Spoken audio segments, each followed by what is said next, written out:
Ali se v mojem svetu mode pojavlja nasilje?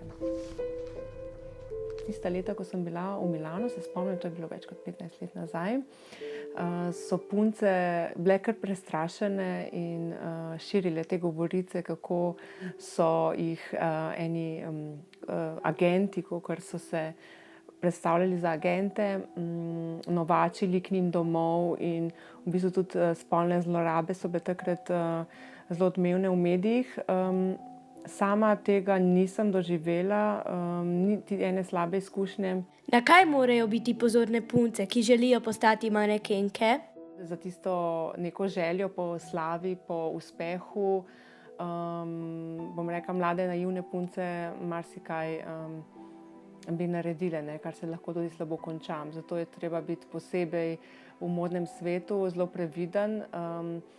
Pri nas je tako, da ni ta modni svet zelo razvit, bom rekla. Vse se bolj dogaja v tujini, sploh če si dober model, je fino, da greš ven.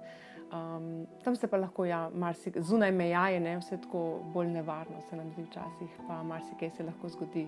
Tako da je treba biti zelo previden, ne. Ampak punce same objavljajo fotografije, na katerih so skoraj gole. Danes je lahko vsak slaven, ne, na socialnem omrežju, ne.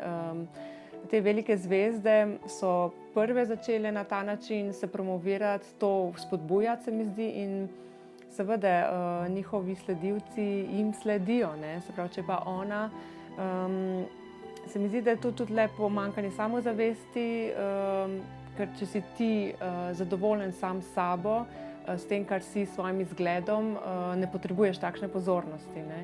Vsekakor je to ena pozornost, ki spet za sabo potegne neke pasti, a ne. To, da je danes vse to na dlani in da se mi sami izpostavljamo na ta način, se mi zdi po eni strani malo žalostno, no, ker potem je pa že vse odkrito in ni, se mi zdi, da je bolj privlačno tisto, ki je malo zakrito, no. Je pa res, da manekenke smo bile seveda izpostavljene in smo tudi delale modne revije, poziranja v spodnjem perilu, ne.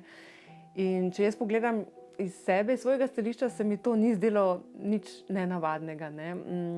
Ker tudi sama sem delala takšne, sem sebe predstavljala, kot da sem model, ne, kot da jaz samo nosim to oblačilo, nisem s tem oblačilom nekoga izzivala, izzvala in takšne fotografije posnela izzivalne, ker sem izključno vedela, okej, to sem model in to je moja naloga, ne.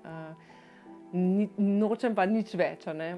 Predstavljam samo izdelek. Kaj morajo narediti starši, da bo nasilja manj?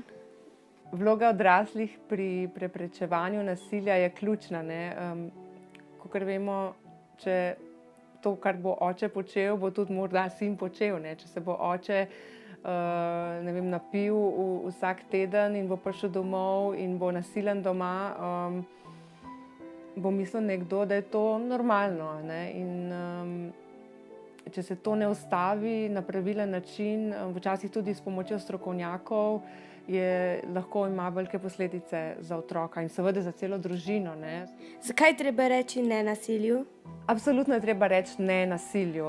Vsekakor nasilje ni nekaj, k čemu stremimo. Če dam nasprotno potem besedo, je ljubezen in je mir in je svoboda in je nekaj, kjer se počutimo prijetno domače, ne. In jaz mislim, da v vsakem takšnem okolju bi mogel vsak otrok odraščati.